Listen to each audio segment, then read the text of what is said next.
பக்தி மார்க்கம் சிறந்ததா, தியான மார்க்கம் சிறந்ததா, அதாவது ஞான மார்க்கம் சிறந்ததானா? பக்தி மார்க்கம் என்பது ஒரு தாய்க்கும் குழந்தைக்கும் உண்டான ஒரு உறவு. ஒரு தாய் ஒரு குழந்தையை பெற்றெடுக்கும் போது பார்த்தீங்கன்னா, இவள் தான் உன் தாயின்னு எந்த குழந்தைக்கும் சொல்லிக் கொடுக்க வேண்டிய அவசியம் இல்லை. அந்த குழந்தையே தாயை தெரிஞ்சுக்கும்.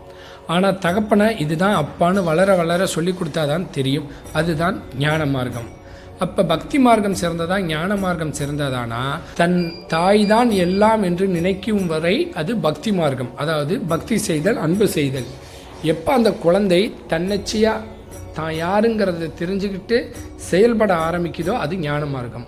அப்போ அந்த குழந்தைக்கும் தாய்க்கும் உண்டான உறவு பாண்டிங், அந்த குழந்தை தன் தாயின் அரவணைப்பிலேயே வாழ்ந்து வருவது பக்தி மார்க்கத்தின் ஆரம்பம்.